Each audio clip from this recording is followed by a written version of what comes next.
All right, ladies and gentlemen, welcome to DPP, Daily Power Parsha for October 14th, 2021. Today is a Thursday, which means we're going to be studying the fifth reading of the Torah portion, which is Lech Lecha, a very seminal Torah portion when thinking about the story and the origins of the Jewish people, because we read about Abraham and his journeys and monotheism and all that good stuff.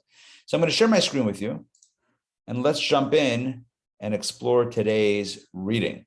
Now, we did not have class yesterday, so we missed the day of DPP. I had another prior engagement, and I wasn't able to do it. But the day before that, which would have been Tuesday, I believe we doubled up. So we read about a few days ago the epic war.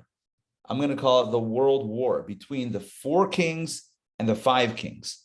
We read about how there were four nations that went to battle, that went to war against the five nations.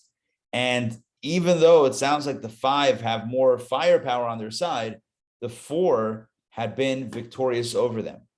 The five then rebelled and pushed back, and then the four crushed them once again. And in the process of crushing them, they took captives, including Abraham's nephew, Lot. Abraham was told about the abduction and the captivity of Lot, his nephew. He went out and fought and extricated, saved his nephew. And that's kind of the way that reading ended, with one addition, and that is that the king of Shalem, Melchizedek, he comes over to Abraham, and he blesses Abraham, says, "Abraham, you're the man," I'm paraphrasing, and Abraham gives him a tithe of all of the spoils that he got in that war.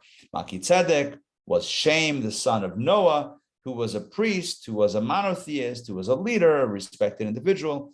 And that is the meeting of two of the great tzaddikim, the great righteous people of all time. You can imagine that epic meeting. But it all comes on the heels of Abraham entering into a war in order to save, or at least into a war to save his nephew who had been abducted. Okay, and that was Lot. Lot had moved to Sodom, etc. Let's jump now into the reading, which is for today. Now, my goal today is to do two readings, number 5 and number 6, because as you recall, Friday, tomorrow, we're going to be doing 7 and Haftorah. So today is 5 and 6. So let's buckle up and let's join the ride. Tell me if you guys, is my internet still stable? Am I still stable? Yes. Cutting in and out or good? Smooth? All right. I got a little message there, so just checking it. All right, let's jump in. Genesis chapter 14, verse 21. And the king of Sodom said to Avram, let's clarify. Sodom was one of the 5 nations that had been beaten by the 4 nations. Sodom is where Lot lived, and that's when Avram got into the fray, and he pushed back the 4 kings to rescue his nephew, but in the process, he saved Sodom as well. So the king of Sodom said to Avram, "Give me the souls, and the possessions take for yourself." In other words, all the people that you've taken captive in this battle, give me the people, and you can take all the possessions for yourself. You can keep the spoils, but I want the people.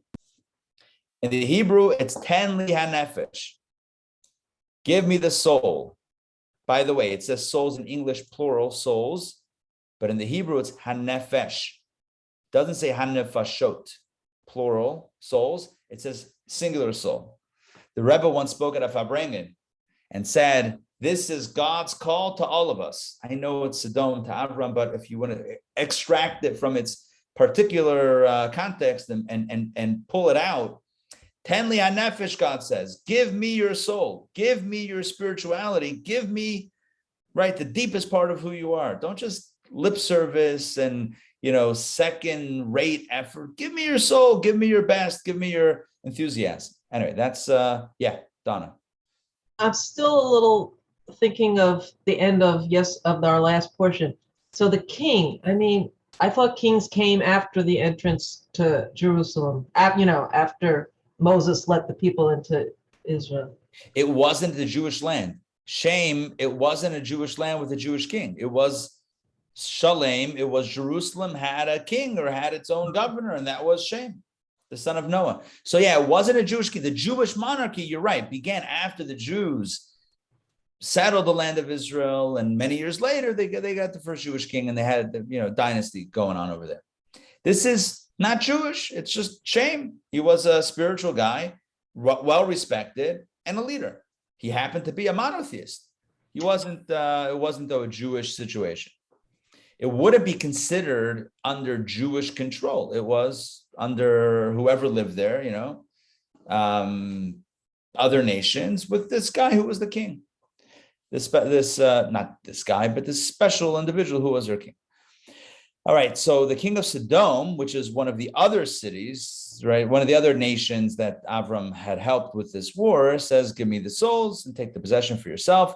So what does Avram say back? Verse 22, and Avram said to the king of Sodom, I raise my hand to the Lord, the Most High God, who possesses heaven and earth. I love it. Avram is the consummate educator.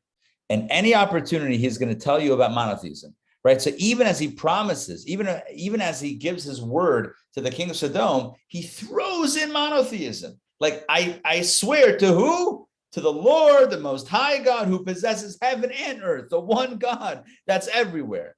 You got to love Avram. Always a pedagogic opportunity, always a chance to teach and to guide and to influence. 23. Neither, and what's the promise? What's he swearing about? Neither from a thread to a shoe strap, nor will I take from whatever is yours, that you should not say, I have made Avram wealthy. I'm not going to take any spoils. You're telling me, just give me the souls, but you can keep the possessions. Right? And this king says to Avram, take them for yourself.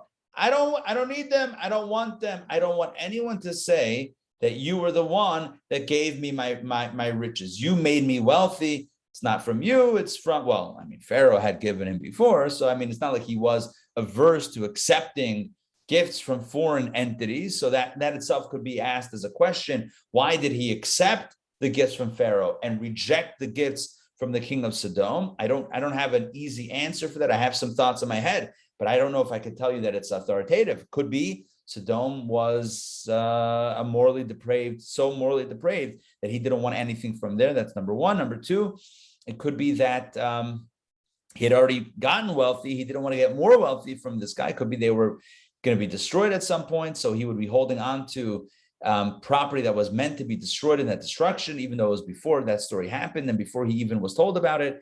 I don't know. I have a few theories in my head, but I'm sure the commentaries discuss it, which I don't have at my at the ready right now. But either way, Avram says back to the king, thank you for the offer, but I promise I am not touching any of the stuff. With the exception, verse 24, exclusive, aside from what the lads ate, and the share of the men who went with me, Anar, Eshkol, Mamre, they shall take their share. So he says, I don't need anything. I'm not holding on to any of your spoils of war. You can have it all.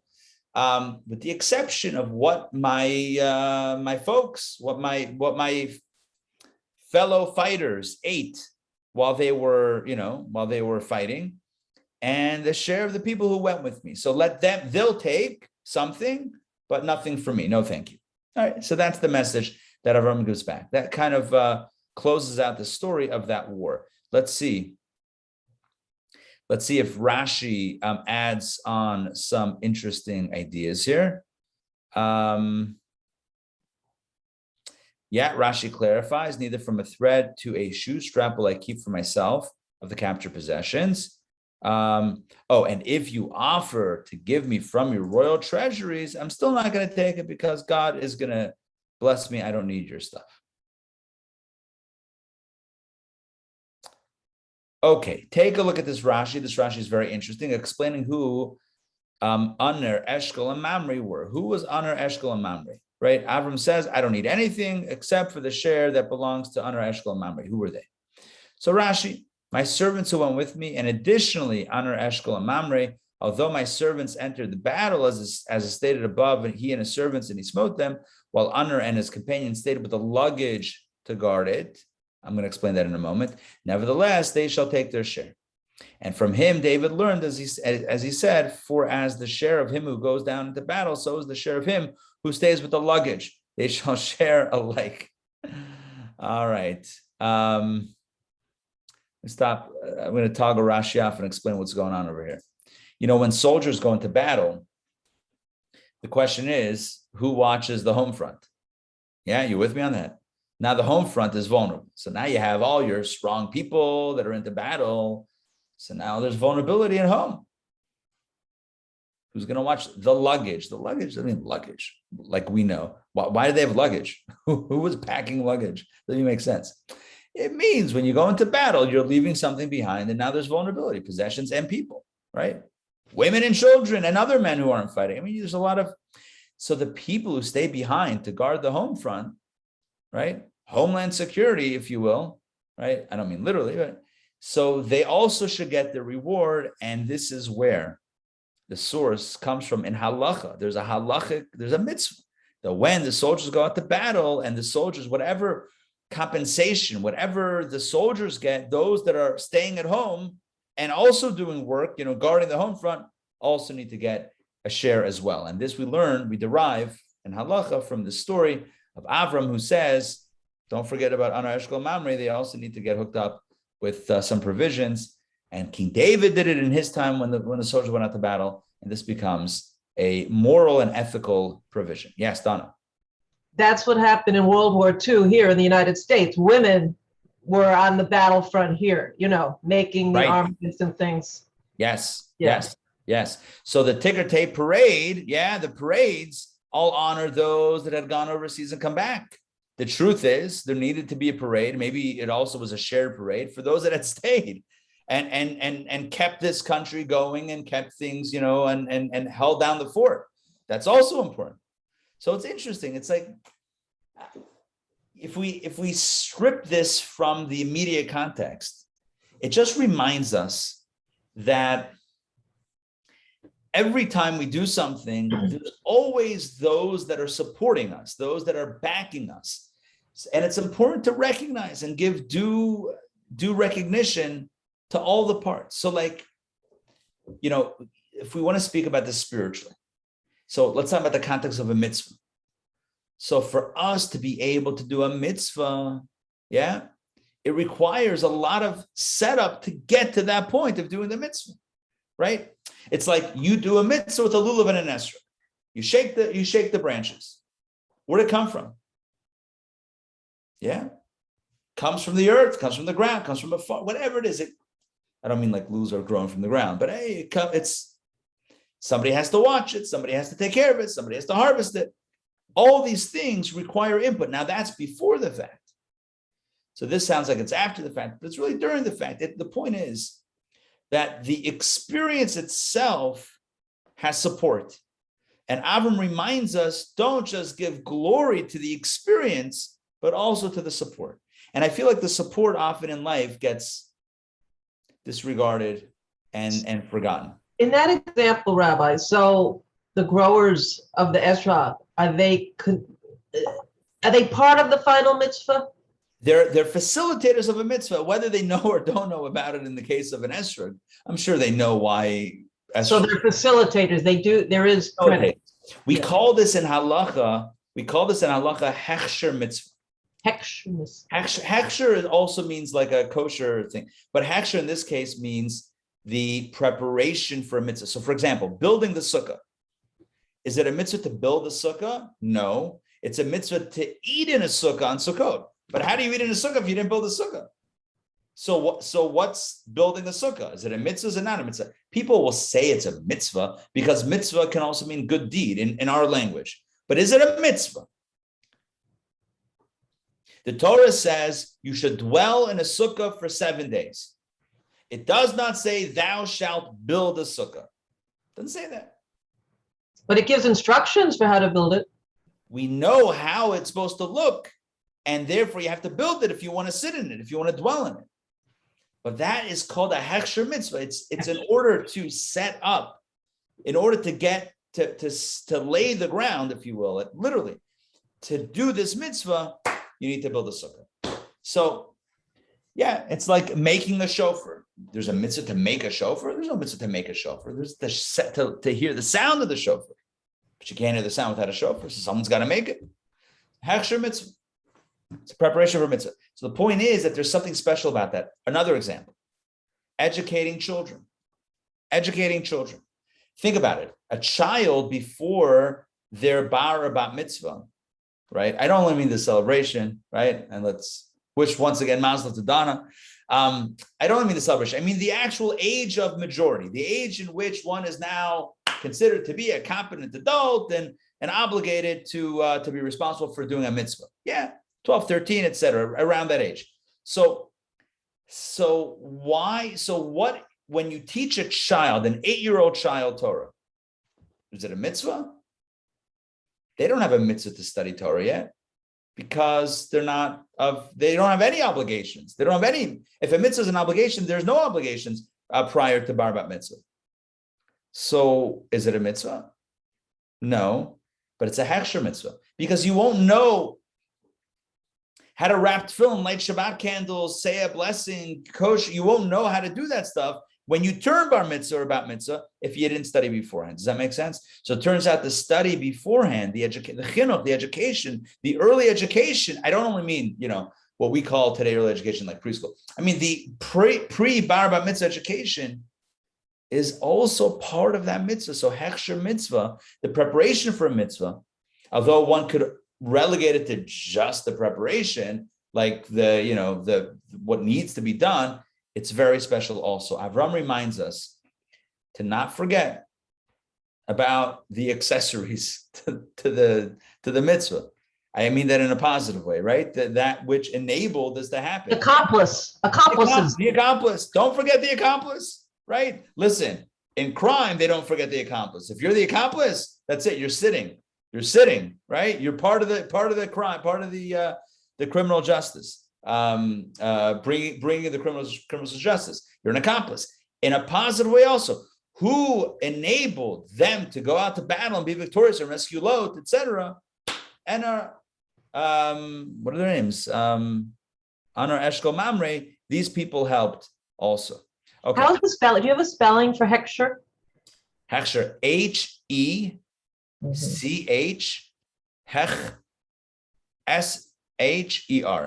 Hech, Sher. Hechsher. Hechsher.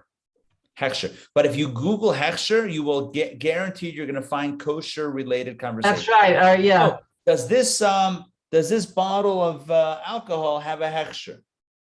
Does it actually? No, but it's on a list. Okay, I know it's kosher. Anyway, hechsher would also be, because hechsher means literally kosher means fit or fitting, that which is appropriate, fitting. So fitting is kind of like preparation to make it fitting. It kind of all goes together thematically. At least in my head, it works. Okay, let's jump back in to Genesis chapter 15. This is Parak Tezvav, chapter 15, verse number 1. So after these incidents, which include a lot of dramatic stuff happen here, right? So there's the abduction. There's Abram and Sarah and Lot come to the land of Canaan, and there's a famine, so they go down to Egypt, and she's abducted, but everything's fine, and they get rewarded, and then a war breaks out. Well, they separate, Avram and Lot, and then Lot is living in Sodom, and a war breaks out, and Lot is taken captive, and Avram goes in, and he's victorious, blah, blah. After all of this, Rashi says, our sages tell us that Avram was concerned. He thought maybe his good luck had run dry.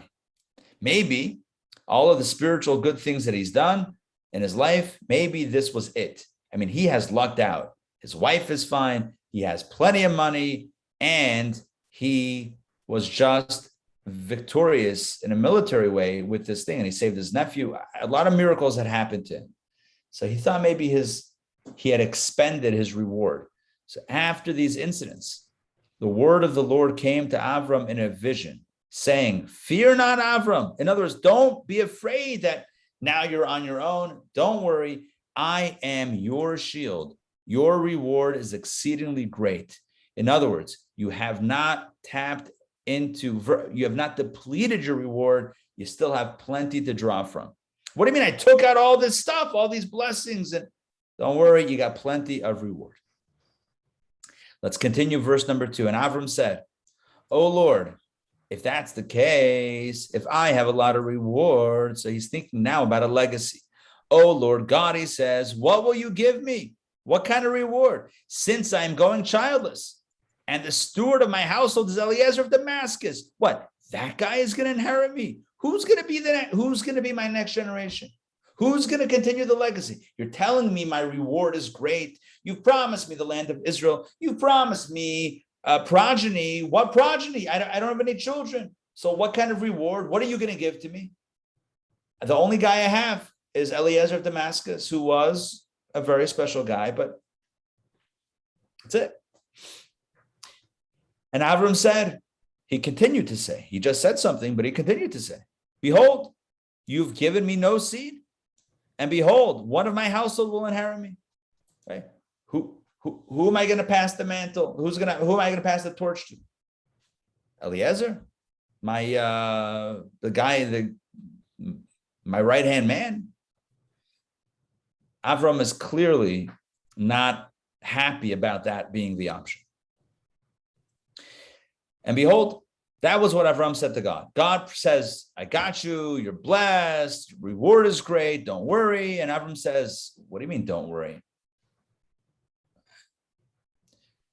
Don't have a child." Verse 4. And behold, the word of the Lord came to him saying, so God replies, "This one, Eliezer, will not inherit you, but the one who will spring from your innards, he will inherit you. You're not going to be inherited by this guy, Eliezer. You will be inherited by a child, someone who comes from you." And God took Avram outside, and he said to him, "Please look heavenward and count the stars, if you are able to count them." And he said to him, God said to Avram, "So will be your seed." This is the second reference to many children in this week's Torah portion. The first time was the dust of the earth. You remember that? The first time was dust. We had that a few days ago. And now it's the stars. Dust and stars.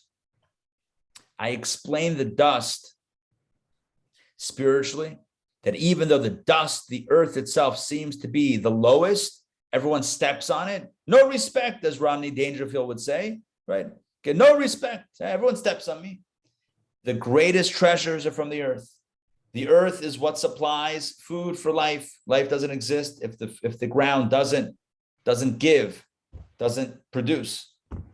So the same thing is true. The Jewish people may look sometimes down and out, downtrodden. Everyone steps on the Jew, treasures inside, and ultimately a light unto the nations. Now we have, that was before, a few days ago. Today we have this idea of looking at the stars. God once again promises Avram not only progeny, but a lot of progeny. Can you count the stars? That's going to be your children. But like I explained a few days ago, there's two ways to understand this: quantitatively and qualitatively. Quantitatively means a lot of children, a lot of descendants, like the stars. Well, there's another way to understand this. Qualitatively, what is the nature of a star? A star shines at night, even when it's dark outside. Precisely when it's dark outside, the star is shining. This is a message for every single one of us and anyone who embraces the Abrahamic legacy. And the message is, when it's dark outside, don't despair. When it's dark outside, don't fold. When it's dark outside, don't run away. When it's dark outside, don't kvetch and complain. When it's dark outside, there's one job: shine. In a cold and dark world, we have one mission, and that is shine. Rabbi Zalman Posner, of blessed memory, was one of the first emissaries back in the day, 40s or 50s. No, 50s probably. No, I'm sorry. It's got to be 40s, because you'll hear the story. One of the first emissaries in the 1940s. He eventually became the rabbi in Nashville, Tennessee, Rabbi Posner in Nashville, Tennessee. He also did a lot of translation. He translated top parts of Tanya, the original translations. Anyway, Rabbi Zalman Posner tells the story, or told the story, that in the late 1940s, he was tasked to go on a mission somewhere, right?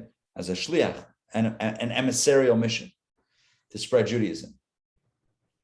But he was afraid, he was anxious. This was like, going off uncharted territory and trying to open up a school or whatever it was a very daunting task. It might have been when he first went to Nashville. It might have been somewhere where he went before he went to Nashville. I don't know.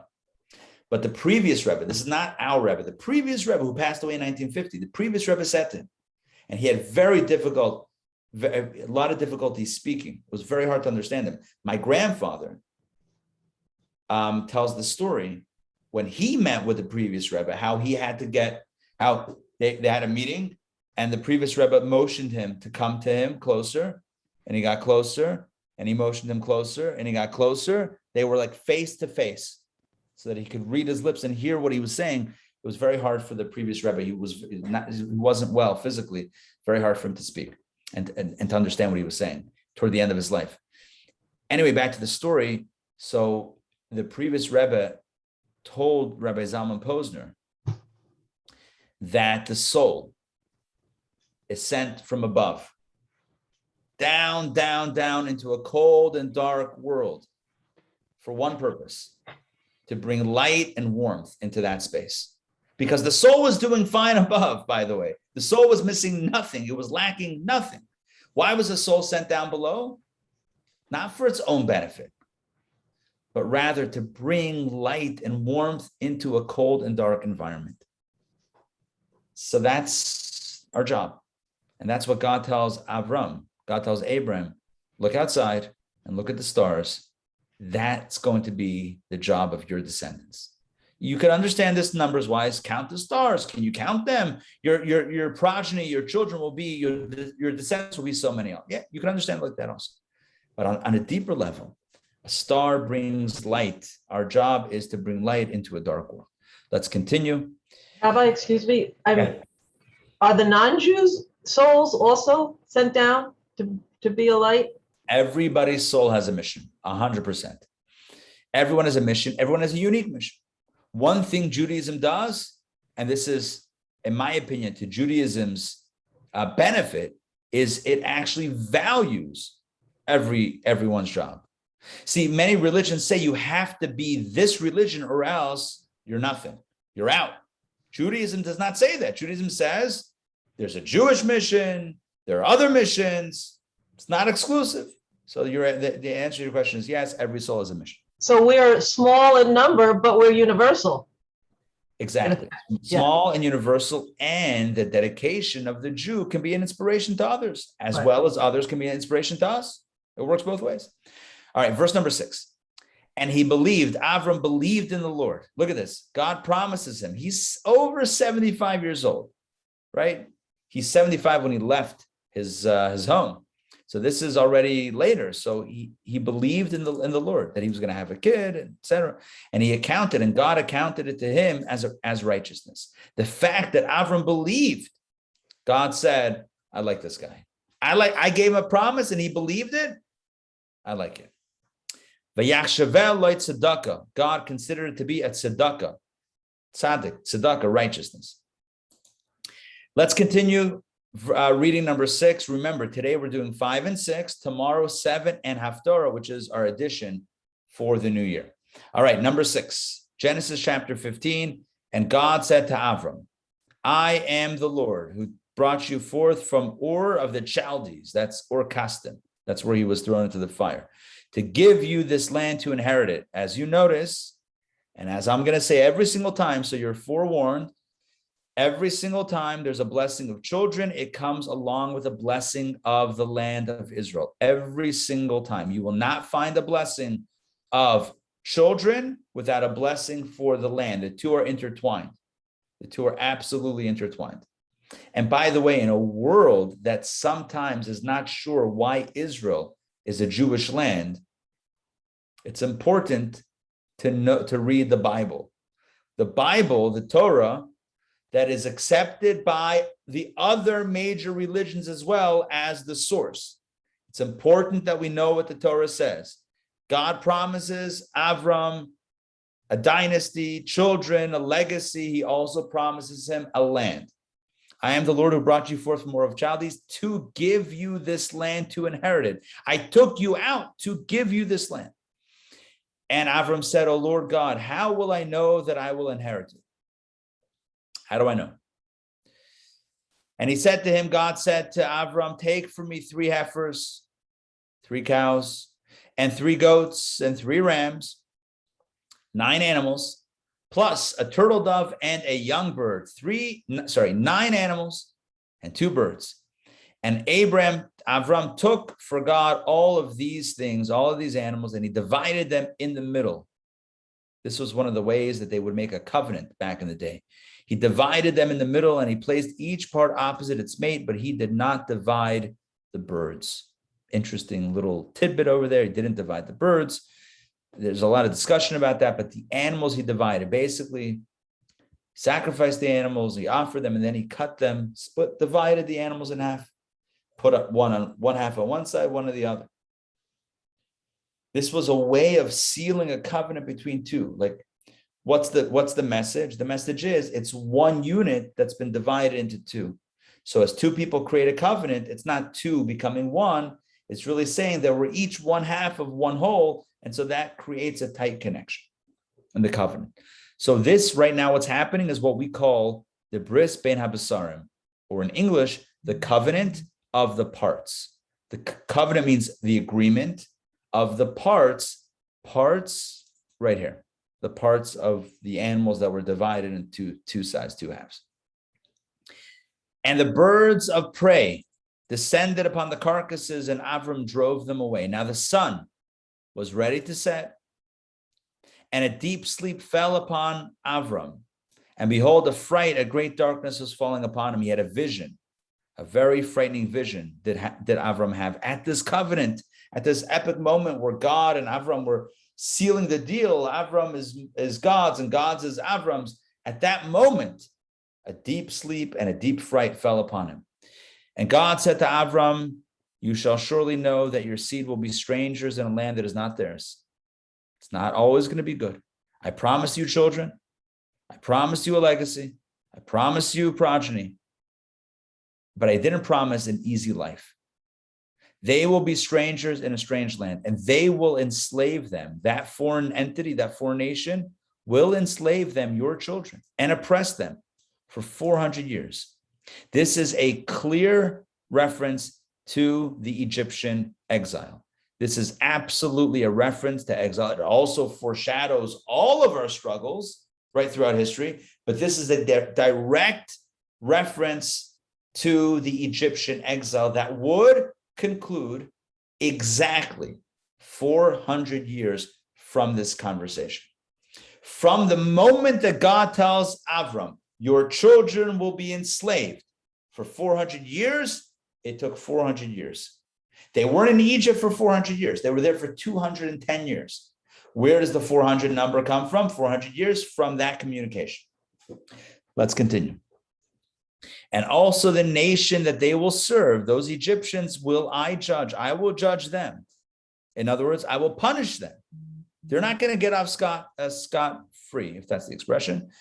And afterwards, your children, will go forth with great possessions. That's a reference to the fact that the Jewish people were going to leave with great wealth.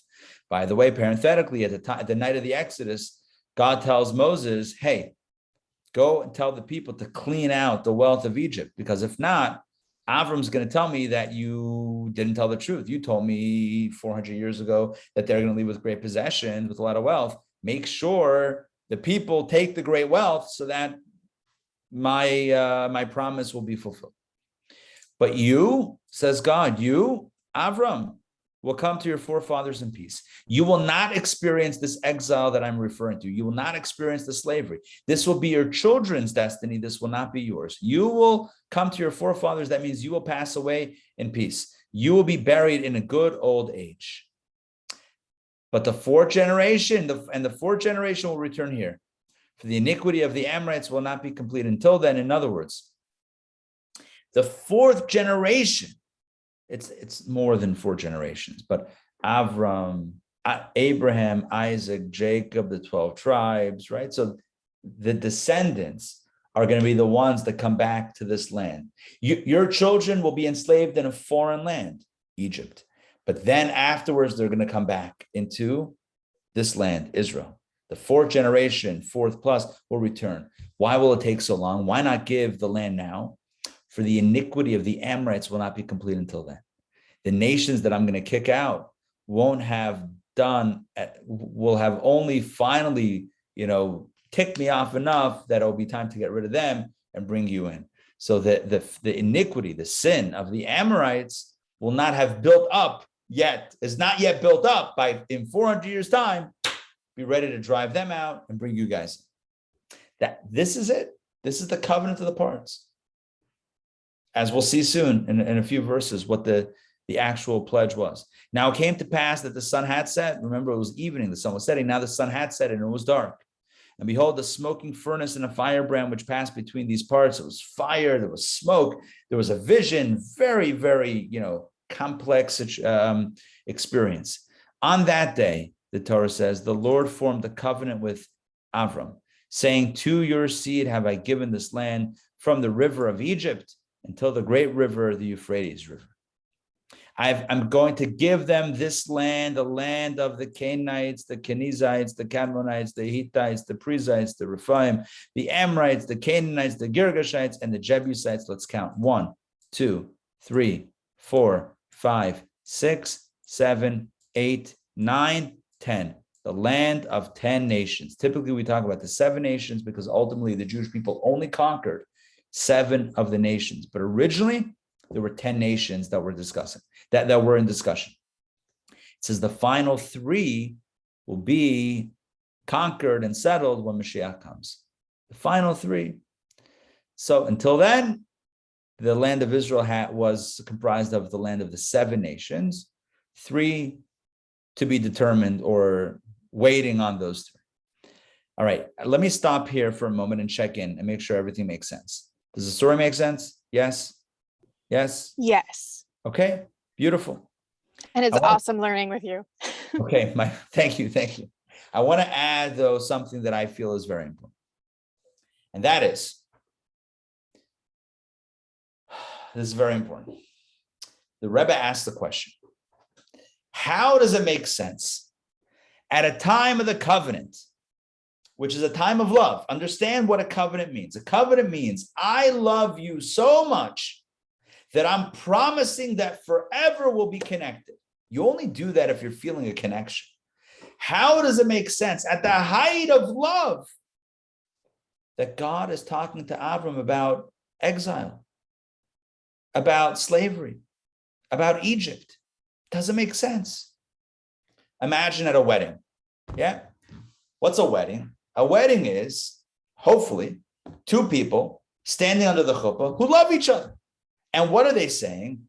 It's not only we love each other today, we promise to love each other for all time. And we're going to make a commitment. That's what a wedding is, right? That's what a marriage is. That's what a wedding is. Imagine if at the wedding, everyone starts listing, at some point in time, I'm going to totally disappoint you. Yeah. And I'm going to do something that really bugs you. And I'm going to do something.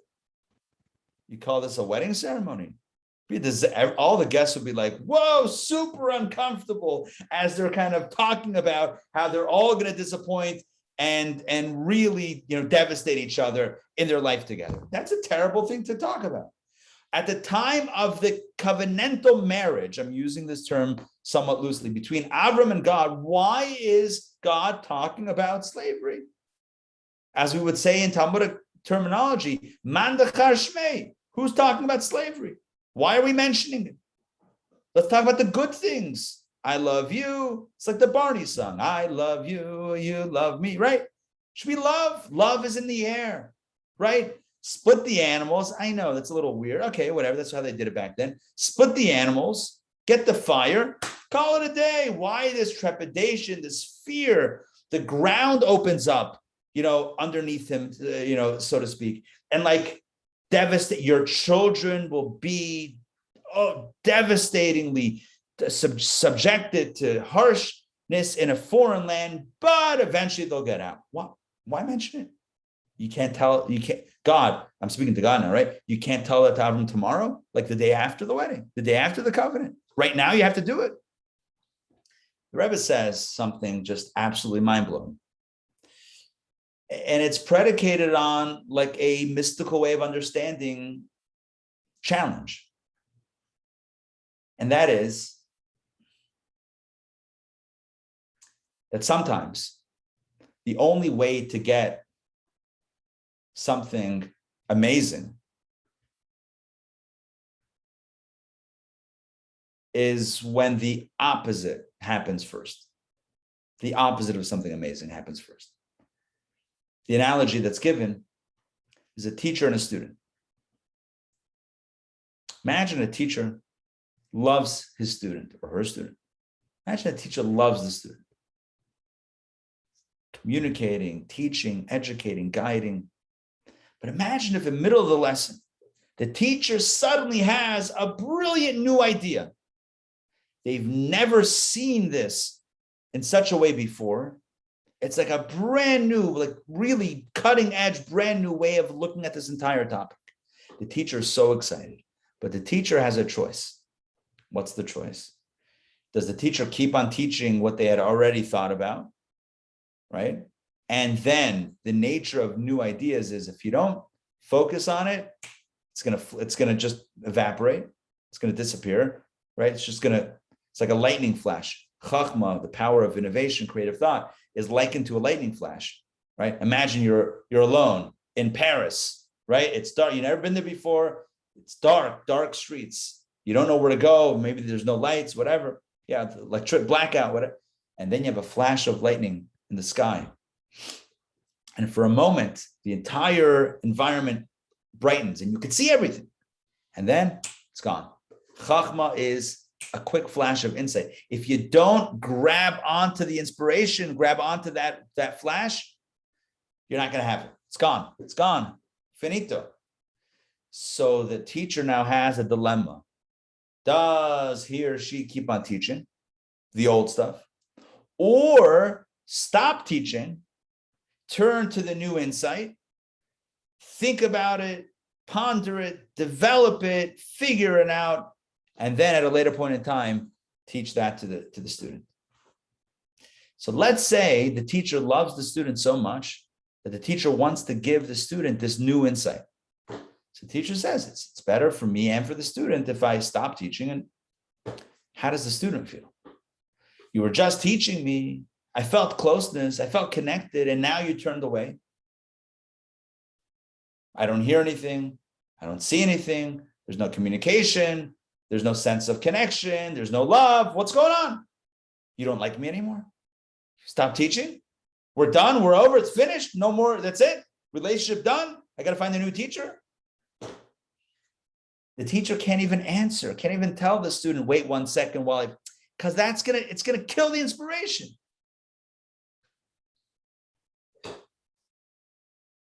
Sometimes the only way to get to something absolutely revolutionary is by doing something that appears to be painful first. So for the student that doesn't understand, doesn't see the bigger picture, the student feels that pain. We would call that exile, abandonment. The student feels abandoned. But is it abandonment? No. That entire experience that the student perceives as abandonment is the greatest expression of the teacher's love and connection. I'm willing to sacrifice my immediate connection with you to develop this new idea, to share something more brilliant with you for your benefit. I hope that made sense, what I just said. That's the true love of the teacher and the true connection. So it's read completely differently by both parties. The student reads this experience as abandonment. The teacher reads it as the ultimate connection, the ultimate demonstration of their love for the student. perspectives. It's all about perspective, different perspectives of the same reality.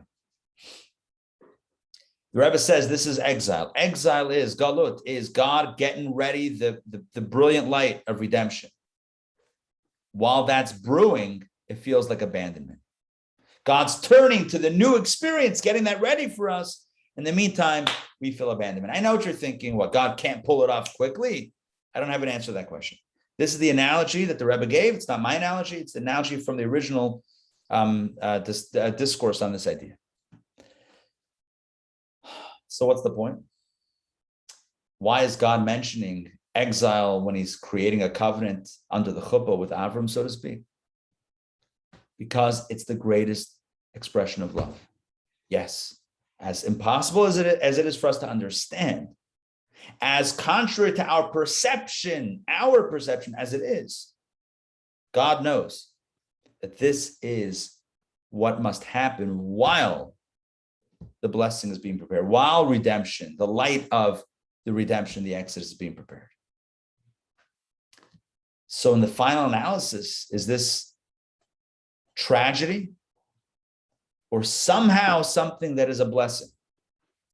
It's hard to say about someone else that your suffering was a blessing, but each of us can perhaps relate to this in our own lives and recognize how sometimes what we defined as a disaster turned out to be a blessing. Not only did it lead to a blessing, but the blessing could not have been born if not for that experience in that moment, which means that the experience of the pain was really the birth pangs of the blessing. The pain that we felt was the blessing being birthed into existence.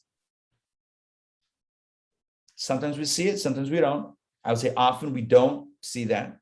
And now it's a matter of faith. But as to the question of why does God mention exile when he's all loving on Avram? Because the exile is, at least from a higher vantage point, not only a precipitator, but on some level, the ultimate expression of love. Very hard to say that, but that's the big idea here. All right, I hope that made sense. I don't know that I can explain it further. Yeah, Joy. Whoops. So like you were saying before, you might not see the stars, but they're there just because you don't see them. And Right. While God is expressing his love, he's saying you will go through, these things will happen. They'll be horrible. You will go through these things, but you may not see me, but I will still be there. Right. Yes. Good. I will be there. You'll get out of it. Right. It's not going to be forever. It's a temporary thing. And it's actually being done on some level. It's hard to say this, for your own benefit, for our own benefit. Right. That's the big idea. Good. It's a good analogy with the stars again. Donna. Yeah. Well, one challenge is that though, having been through those times, I mean, it's, even though there might be somewhat of a greater benefit after, you still have experienced that, and that trauma still resides. Yeah. So the question really is, getting back to the analogy of teacher and student, does the student, after they go through it and get the new insight, the teacher got the new insight and then eventually teaches it, does the student say, oh, thank God, I'm so happy? Or are they still a little bit traumatized from the experience? I don't know. Trauma is a tricky thing. It's hard to undo a scar, even if you know it made you stronger. I'm 100% with you. I don't have an answer. I'm sharing a perspective. I definitely don't have the answer. I think it's a really good question. I would probably lean toward Team Scar. I would lean toward that still being, because at the end of the day and the beginning of the day, we can't get outside of our perspective. What I mean is, we have our perception, and I don't think we're magically going to start seeing things from God's perspective. Even after it works out, there still may have been a little bit of. But the experience could have made us stronger. Sure. So, Sure. Yeah. Makes it, sure, the muscles get stronger when we stress them. Still doesn't feel good, even if it's for, Anyway, all right. So that's a little bit about that. Let's continue and close out the reading. 1 second. Why doesn't this work? Yeah, okay. Genesis chapter 16. You know what? Ooh, okay. We're going to stop here. Tomorrow, because we're halfway through. Tomorrow, we're going to pick it up, middle of the 6th reading, because here we have a brand new narrative. And I'll set up the narrative. We'll do a little cliffhanger, a little teaser. And then tomorrow, we're actually going to do it and finish out the Torah portion and study the Torah. So we got a big day tomorrow. But just the preview for tomorrow is, remember, God just promised Abraham, God promised Avram a child? Sure. But they're not having children. So Sarai, his wife, Avram's wife, says to her husband, be with my maidservant, Hagar, and let's see if that produces a child. And it does. And that gives rise to all sorts of drama.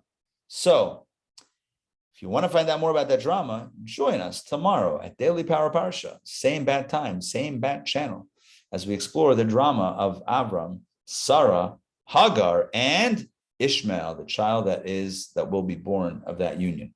Okay, a lot of ramifications of tomorrow's reading to this very day. Good. Questions, comments to close out? All good? Makes sense? Thank you, Rabbi. Pleasure. So just to kind of summarize, we had a lot of different things, but one thing to take into the day from what we studied today is what the last point that we spoke about is seeing the light in the darkness, seeing the silver lining in the cloud, right? Not to get too cliche, but to be able to see that, our perception is not always the only perception, and that what makes us sometimes feel pain is actually making us stronger. It's a very powerful idea. And of course, from the first reading, what did I want to mention? Oh yeah, the idea of the stars, the idea of shining even when others aren't shining. Don't feel like you can't shine just because someone else is not shining. We can't wait. This is individually. It's not a Jewish thing. This is individual. Every one of us as an individual. Don't wait for someone else.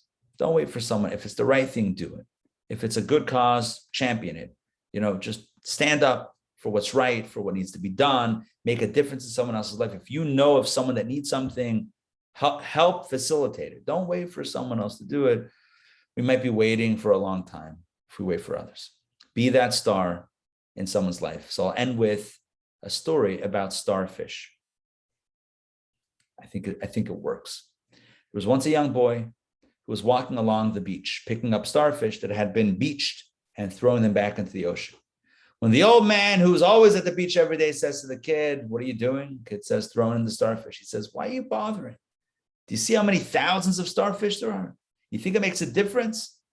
The young boy picks up the next starfish and says to the old man, "To this one, it makes all the difference in the world."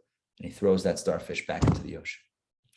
We may not be able to fix all the problems of all the people of the entire world, but one thing, one person, we can be a star in someone's life. Thank you for joining me today for Daily Power Parsha. See you tonight for Curious Tales of the Talmud, 8 p.m. Syndicated live on NBC. No, that was a joke. But live on Zoom, 8 p.m., the great Achnai Oven debate. You don't want to miss this. All right. See you later. Thank you. See you soon. Take care. Good day. Thanks. Have a wonderful day, everybody.